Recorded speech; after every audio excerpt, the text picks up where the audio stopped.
ਮਿੰਟੂ ਜੀ, ਅਗਲੀ ਖਬਰ ਉਸ ਦੇ ਉੱਤੇ ਜੇ ਆਪਾਂ ਨਜ਼ਰ ਮਾਰਦੇ ਜਾਈਏ, ਮਨੁੱਖੀ ਤਸਕਰੀ ਦਾ ਮਾਮਲਾ ਹੈ, ਕਰੋੜਾਂ ਦੀ ਰਿਸ਼ਵਤ ਵੀ। ਹਾਂਜੀ, ਇਹ ਖਬਰ ਥੋੜੀ ਬਹੁਤੀ ਤੁਹਾਡੇ ਯੂਐਸ ਦੇ ਨਾਲ ਜੁੜਦੀ ਹੈ ਤੇ ਜੀ। ਮੈਂ ਤੁਹਾਨੂੰ ਥੋੜਾ ਪਿਛੋਕੜ ਚ ਲਿਜਾਣਾ ਚਾਹਾਂਗਾ ਇਹਦੇ।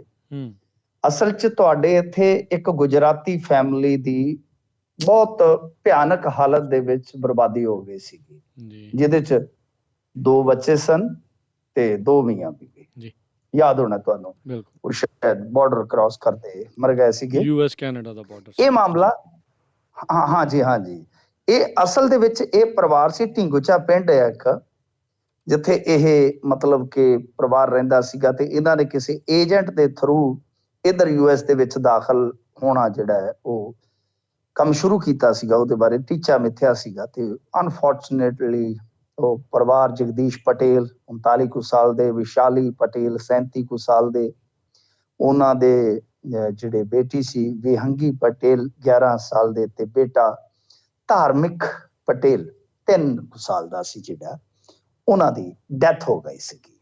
ਖੈਰ, ਇਹ ਅਮਰੀਕਾ ਕੈਨੇਡਾ ਦਾ ਸ਼ਾਇਦ ਬਾਰਡਰ ਸੀ, ਜੇ ਮੈਂ ਨਹੀਂ ਭੁੱਲਦਾ ਤਾਂ। ਜੀ, ਅਸਲ 'ਚ ਦੇਖੋ, ਆਪਣੇ ਪੰਜਾਬ ਦੇ ਵਿੱਚ ਕੀ ਹੈ ਕਿ ਇਸ ਤਰ੍ਹਾਂ ਦੀਆਂ ਖਬਰਾਂ ਤੇ ਆਉਂਦੀਆਂ ਨੇ, ਰਿਪੋਰਟਾਂ ਵੀ ਆਉਂਦੀਆਂ ਨੇ, ਪਰੰਤੂ ਬਹੁਤਾ ਜ਼ਿਆਦਾ ਐਕਸ਼ਨ ਨਹੀਂ ਹੁੰਦਾ, ਕਿਉਂਕਿ ਗੁਜਰਾਤ ਦੇ ਵਿੱਚ ਤੁਹਾਨੂੰ ਪਤਾ ਹੈ ਫਿਰ ਇੱਕ ਤਰ੍ਹਾਂ ਨਾਲ ਇੰਡੀਆ ਦਾ ਉਹ ਪਾਵਰ ਦਾ ਐਪੀਸੈਂਟਰ ਹੈ ਬਈ। ਉੱਥੇ ਇਸ ਮਾਮਲੇ ਨੂੰ ਲੈ ਕੇ ਬੜੀ ਹਿਲਜੁਲ ਹੋਈ ਰਾਜ ਕਰਨਵੀਰ ਸਿੰਘ ਜੀ। ਉਹਨਾਂ ਨੇ ਕਿਹਾ ਕਿ ਏਜੰਟ ਲੱਭੋ ਪਹਿਲਾਂ ਤਾਂ, ਜਿਹੜੇ ਇਸ ਤਰ੍ਹਾਂ ਗਲਤ ਤਰੀਕੇ ਨਾਲ ਬੰਦੇ ਭੇਜਦੇ ਆ। ਤਾਂ ਜਦੋਂ ਉਹਨਾਂ ਨੇ ਫਿਰ ਜਾਂਚ ਪੜਤਾਲ ਕੀਤੀ, ਇਹ ਕੰਮ ਤੁਹਾਨੂੰ ਪਤਾ ਹੁਣ ਅਮਰੀਕਾ ਭੇਜਣਾ ਕਿਸੇ ਏਜੰਟ ਨੇ ਤਾਂ 40-50 ਲੱਖ ਤੋਂ ਘੱਟ ਤੇ ਸੌਦਾ ਕਰਦਾ ਹੀ ਨਹੀਂ ਹੈ।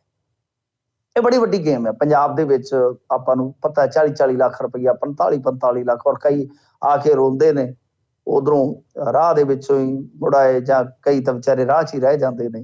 ਸੋ ਕਹਾਣੀਆਂ ਨੇ। ਤਾਂ ਇਸ ਤਰ੍ਹਾਂ ਮਤਲਬ ਕਿ ਇਹਨਾਂ ਨੇ ਜਿਹੜਾ ਉਹ ਸੌਦਾ ਕੀਤਾ ਸੀ ਉਹ ਵੀ ਲੱਖਾਂ 'ਚ ਕੀਤਾ ਸੀਗਾ। ਉਸ ਤੋਂ ਬਾਅਦ ਇੱਥੇ ਹਿਲਜੁਲ ਹੋਈ ਆ। ਇਹਨਾਂ ਨੇ 3 ਏਜੰਟ ਫੜੇ ਸਨ ਜਿਹੜੇ ਇਹ ਕਾਰੋਬਾਰ ਕਰਦੇ ਸੀਗੇ।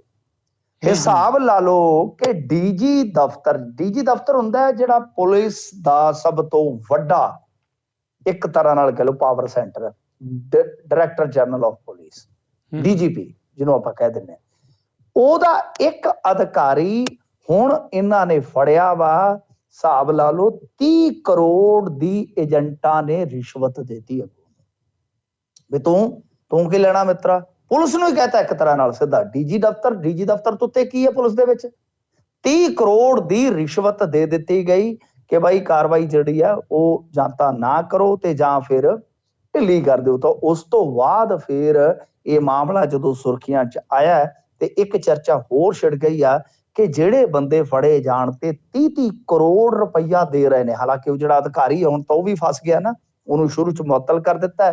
ਹੋ ਸਕਦਾ ਉਹਦੀ ਗ੍ਰਿਫਤਾਰੀ ਹੋਵੇ, ਹੋ ਸਕਦਾ ਬਿਲਕੁਲ ਉਹਨੂੰ ਨੌਕਰੀ ਤੋਂ ਡਿਸਮਿਸ ਕਰ ਦਿੱਤਾ ਜਾਵੇ, ਸਾਰਾ ਕੁਝ ਹੋ ਸਕਦਾ ਆਉਣ ਵਾਲੇ ਸਮੇਂ 'ਚ। ਪਰ ਤੁਸੀਂ ਇਹ ਸੋਚ ਕੇ ਦੇਖੋ ਕਿ ਕਿੰਨੀ ਰਕਮ ਕਿਸੇ ਏਜੰਟ ਨੇ ਜਾਂ ਏਜੰਟਾਂ ਨੇ ਜਮ੍ਹਾਂ ਕੀਤੀ ਹੋਏਗੀ, ਜਿਹੜੀ ਕਰੋੜਾਂ ਦੇ ਵਿੱਚ ਰਿਸ਼ਵਤ ਦੀ ਪੇਸ਼ਕਸ਼ ਦਿੱਤੀ ਜਾ ਰਹੀ ਹੈ।